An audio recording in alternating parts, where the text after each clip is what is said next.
My name is Dr. Feldman, Kevin Feldman, but you can simply call me Dr. Kevin. So here's what's happening. Your school, the teachers are involved in improving and figuring out ways to teach more effectively. Raise your hand if you think, as a student, it's a good idea that teachers continually work to improve how they teach. Now, you're going to need a piece of paper and a writing implement.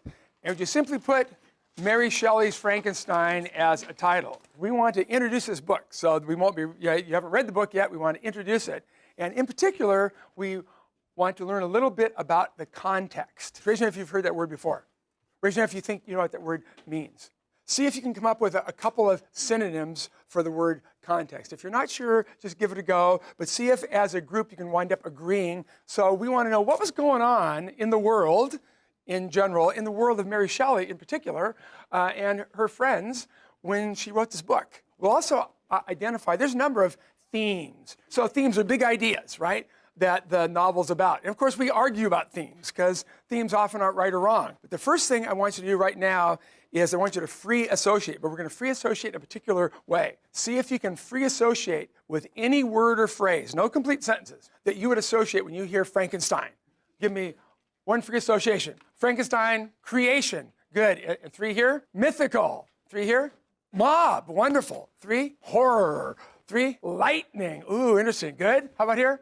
Creepy, yeah, very good. And the 3 here, experiment, wonderful. Here's one right off the top that there's confusions about. And I want you just to think, don't talk, just think. Does Frankenstein, the name, refer to the monster? Does it refer to the doctor who created the monster? Does it refer to both? So here you go. Raise your hand if you said it refers to the monster. Hands up high. Raise your hand if you said the doctor. Raise your hand if you said both.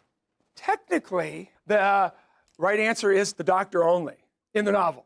And they say it's okay to say the monster too, because it's become what we call a colloquialism. Colloquialism means that it's now entered everyday assumed knowledge. Now here's one that gets at one of the underlying themes here. Who is really the monster in this novel? Is it the creature?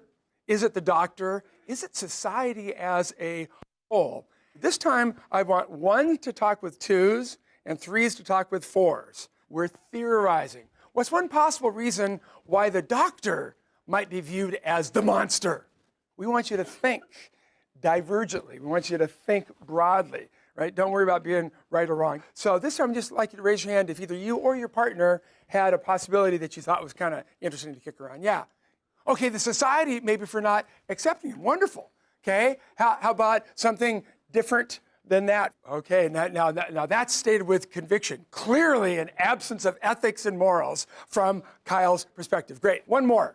Possible reason, yeah. Oh, interesting, yeah. Okay, now these are all really good speculations, and your mind may change as you read the novel a couple different times. And it's interesting, when you go back and look, this was written back in the 19th century, and it was called originally Frankenstein or the Modern Prometheus.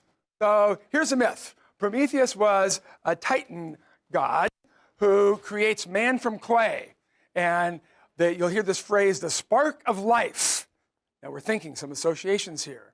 Mary Shelley titled her novel, or The Modern Prometheus. So right away, raise your hand if you can see an obvious link when we're talking creating man from clay. And so we have Prometheus, the fire stealer. So would you just write that down? But the big idea here is just want you to have the gist that she was assuming background knowledge of her readers, because many of them did indeed take Latin and knew Greek mythology, like the myth of Prometheus. Okay, now here's what I want you, the last thing I want you to really think about. There's this big theme that's argued about a lot in this novel that links with our earlier conversation about who is the monster. And it's this whole thing about man playing God, or what's natural. What's the role of man, the role of nature? Things like, and as I run through these, I want you to number, and alongside each number, I want you to put yes, no, or if we're not sure, when you're not sure, the fancy college word is you're ambivalent. First one is genetically modifying plants to be more productive. Is that okay to do? Should science do that? Number 2 is right. Number 2, cloning animals. Is cloning animals a good thing? Number 3, cloning human stem cells to grow new replacement organs like kidneys, livers, hearts. Is that a good thing? Number 4, cloning human stem cells to replace damaged brain cells, maybe even a complete cortex. Number 5, we've created drugs that will improve your intelligence, make you smarter. Steroids for athletes, make you a better athlete, make you bigger. Is that good? Should we do it? Number 6, use genetic programming for designer babies. And last, should we clone human beings? I'd like to live forever. Okay, here's what I want you to do. Pick one of your list that you had no or question mark and give me one reason why you said that's a bridge too far. Now that's in part what this book is about, is there a line, and where is that line, and how do we know? That's a moral question.